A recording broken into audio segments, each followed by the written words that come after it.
Farthest extension of the Holy Roman Empire, Catharism has been so widely adopted that it threatens the Pope's hegemony.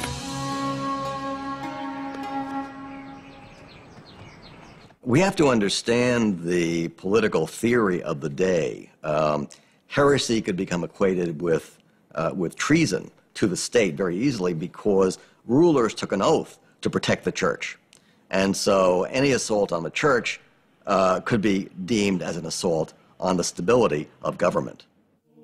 In 1233, Pope Gregory IX inherits the Cathar resistance. Frustrated by the local bishop's lack of zeal in prosecuting heretics, he turns to the Dominicans, a new order of itinerant friars to serve as his inquisitors.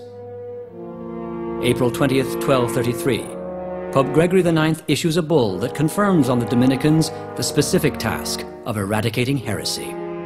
We have therefore determined to send preaching friars against the heretics of France and the adjoining provinces, and we beg, warn, and exhort you to receive them kindly.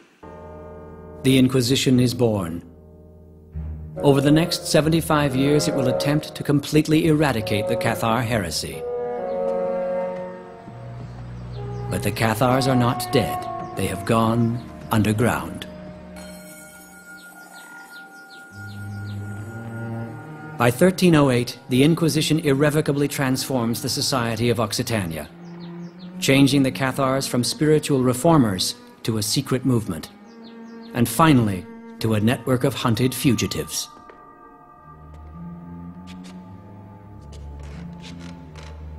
Word that the good men have returned reaches the Inquisitor of Toulouse, Bernardo Guidonis, an indomitable Dominican who is writing a manual for inquisitors, The Conduct of Inquiry Concerning Heretical Depravity. The manual is a lifelong endeavor.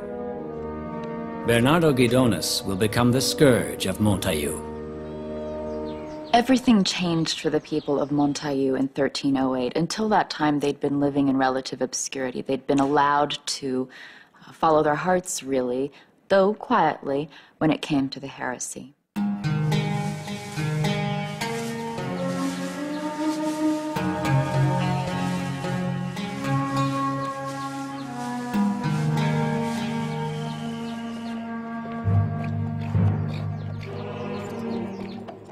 Bernardo Guidonis sends his deputies from town to town, house to house, in a sinister investigation to hunt down the Cathars.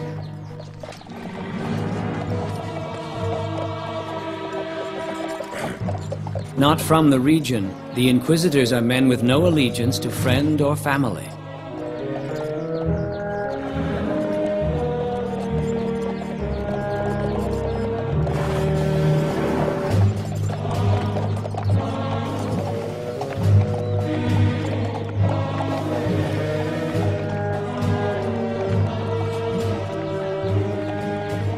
One truth will dominate the lives of those who follow any belief outside the dictates of the Church.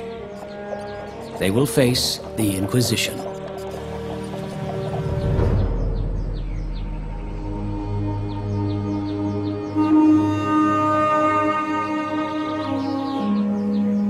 Montaillou, September the 8th, 1308. The events that are about to unfold here will be recorded and preserved for 700 years.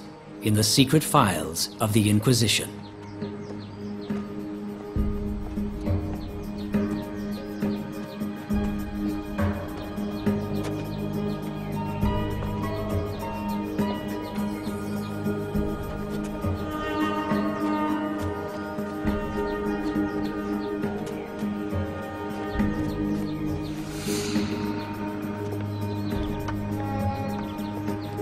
On this September morning, an old man is dying.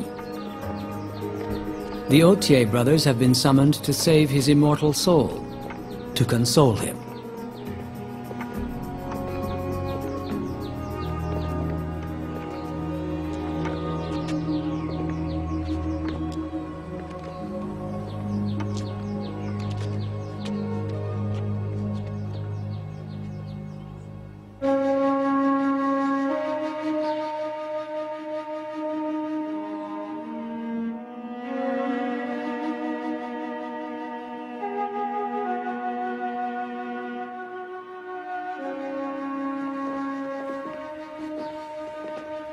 The Authiers' return has sparked a revival of Catharism in the Pyrenees.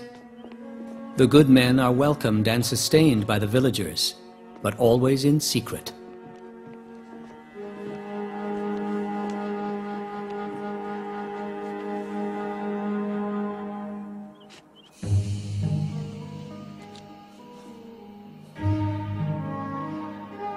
To the Cathars, it is enough to be blessed once by a good man just before death, in an act known as the consolamentum, to be assured entry into the kingdom of heaven and a seat at Christ's right hand.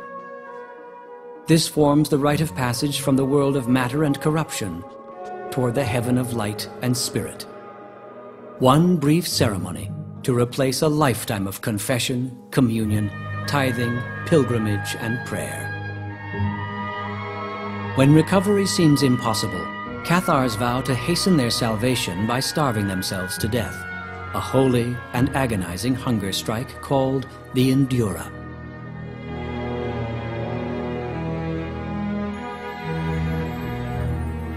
The ceremony takes place in secret. If the Inquisition learns of this ritual, all will be captured and accused of heresy.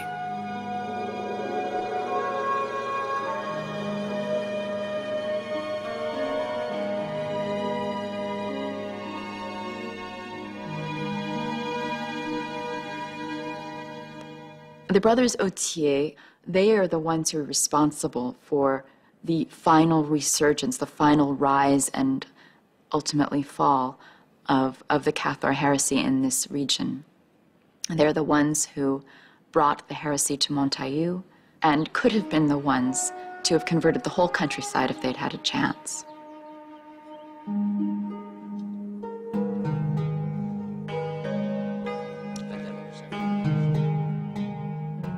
The last of the good men, the Authier brothers, were ordained during a stay in northern Italy, where Catharism still holds out against the Church.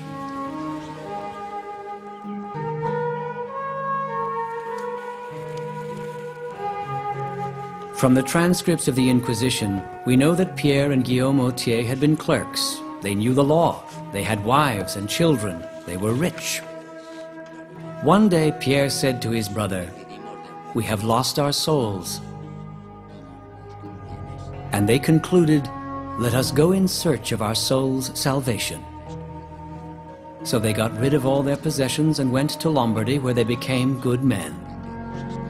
There they received the power of saving the souls of others.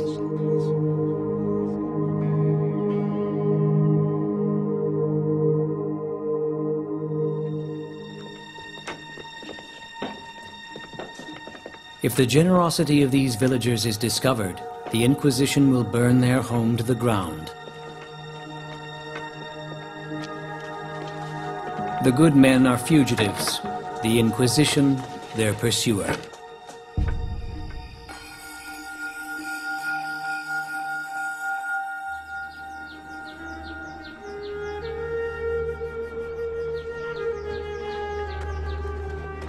September the 8th, 1308 is the feast of the Nativity of the Virgin Mary, the most important holy day of the year in Montaillou. Even Pierre Maury comes down from his sheepfold. He does not know it, but this will be his last meal in his native village for more than 15 years.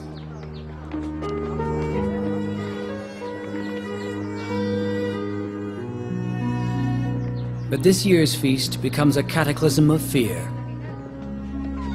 Before this day is over, everyone in Montaillou will be ensnared in the Inquisition's web of arrest, interrogation, and torture. For the villagers of Montaillou, it is a day of betrayal by the father of their flock. Pierre Clerc is a fascinating character. As village priest, he in fact had quite a lot of influence over the people of Montaillou.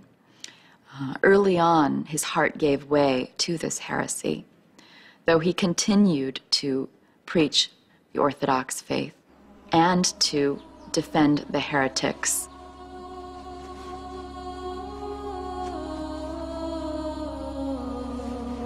For the priest and the chatelaine, it is another Sunday to consummate their affair.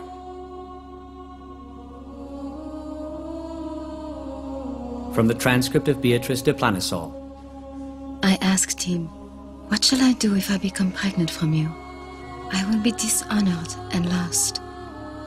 He told me that he had an herb, and if a man carries this herb when he is with a woman, he cannot engender, nor can the woman conceive.